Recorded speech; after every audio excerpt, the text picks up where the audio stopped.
Satu kapal tanker yang karam di titik tersempit Selat Hormuz bukan sekedar kecelakaan maritim, melainkan awal dari kiamat ekonomi global yang akan memaksa Jakarta mengambil keputusan paling sulit dalam sejarah Republik ini.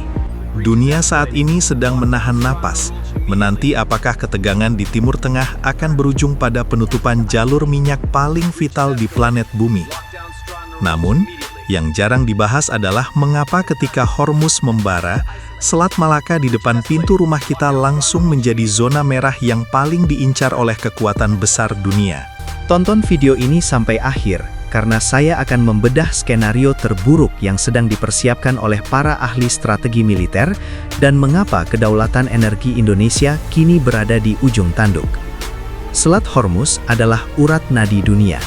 Bayangkan, 21 juta barel minyak mentah melintasi selat sempit ini setiap harinya. Itu setara dengan sepertiga dari total konsumsi minyak yang diangkut melalui jalur laut di seluruh dunia.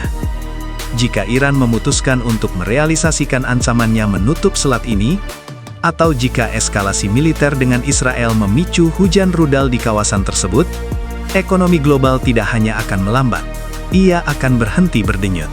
Harga minyak mentah dunia diprediksi akan melonjak melampaui 150 hingga 200 dolar per barel dalam hitungan hari. Dampaknya, inflasi liar yang tidak terkendali di setiap sudut bumi. Namun, mari kita tarik garis lurus dari Timur Tengah menuju Asia Tenggara. Mengapa Indonesia harus bersiaga satu? Jawabannya terletak pada geografi. Selat Malaka adalah jalur alternatif utama dan gerbang penghubung antara Samudra Hindia dan Samudra Pasifik. Ketika Selat Hormuz terblokade, setiap tetes minyak yang masih tersedia di pasar dunia akan menjadi rebutan. Negara-negara industri raksasa di Asia Timur seperti Tiongkok, Jepang, dan Korea Selatan akan mengalami kepanikan energi yang luar biasa. Bagi mereka, Selat Malaka bukan lagi sekedar jalur dagang, melainkan garis hidup yang harus dijaga dengan cara apapun, termasuk melalui tekanan diplomatik hingga pengerahan armada militer ke perairan kita. Secara teknis, Indonesia akan terjepit di antara dua kepentingan raksasa. Di satu sisi, ada kebutuhan domestik kita sendiri. Sebagai negara net importir minyak, kenaikan harga minyak dunia adalah racun bagi anggaran pendapatan dan belanja negara. Subsidi energi akan membengkak, harga kebutuhan pokok akan meroket, dan stabilitas sosial bisa goyah dalam sekejap. Di sisi lain, tekanan internasional akan memaksa Indonesia untuk memastikan Selat Malaka tetap terbuka dan aman bagi arus logistik global yang tersisa. Kalau kamu suka topik geopolitik dan konflik global ini, subscribe ya. Kita harus memahami analogi ini. Jika Hormuz adalah pintu utama yang terkunci rapat, maka Selat Malaka adalah pintu belakang yang diperebutkan oleh banyak orang yang sedang ketakutan.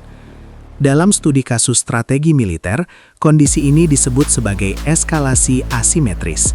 Indonesia, dengan posisi geografisnya yang strategis, secara otomatis menjadi target utama dari strategi luar negeri negara-negara besar. Tiongkok, yang sangat bergantung pada pasokan energi lewat laut, tidak akan tinggal diam jika jalur logistiknya terancam. Amerika Serikat, dengan doktrin kebebasan navigasinya, juga akan memperkuat kehadirannya di sekitar perairan kita. Indonesia tidak memiliki kemewahan untuk sekadar menjadi penonton. Status siaga 1 di Selat Malaka bukan hanya tentang patroli laut rutin. Ini adalah tentang menunjukkan taring kedaulatan.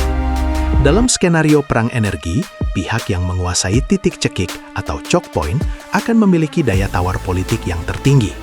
Namun, ini juga membawa risiko besar. Kehadiran kapal-kapal perang asing yang berlapis-lapis di Selat Malaka demi mengamankan pasokan energi mereka sendiri dapat mengubah perairan kita menjadi medan laga baru.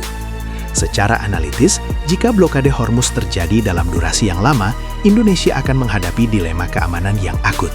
Haruskah kita memihak pada salah satu kekuatan untuk menjamin pasokan energi dalam negeri, atau tetap berpegang pada prinsip bebas aktif, namun berisiko menghadapi embargo atau tekanan militer dari pihak yang merasa kepentingannya terganggu? Fakta pahitnya adalah, ketergantungan kita pada energi fosil yang masih tinggi membuat kita sangat rentan terhadap guncangan di Timur Tengah. Inilah mengapa krisis di Hormuz adalah lonceng peringatan bagi ketahanan nasional kita. Kita sedang berbicara tentang skenario di mana rantai pasok global pecah dan Indonesia berdiri tepat di tengah-tengah reruntuhannya. Selat Malaka yang selama ini kita banggakan sebagai jalur perdagangan tersibuk di dunia bisa berubah menjadi beban strategis yang menuntut kesiapan militer dan diplomasi tingkat tinggi dalam waktu yang sangat singkat. Menurut Anda, jika perang energi benar-benar pecah dan Selat Hormuz ditutup secara permanen, apakah Indonesia sudah memiliki kekuatan militer dan diplomasi yang cukup tangguh untuk menjaga kedaulatan di Selat Malaka tanpa harus tunduk pada tekanan negara adidaya? Strategi besar bukan tentang siapa yang paling kuat di medan perang, melainkan siapa yang paling siap menghadapi ketidakpastian geografi. Saya pamit, tetaplah kritis dalam membaca peta dunia.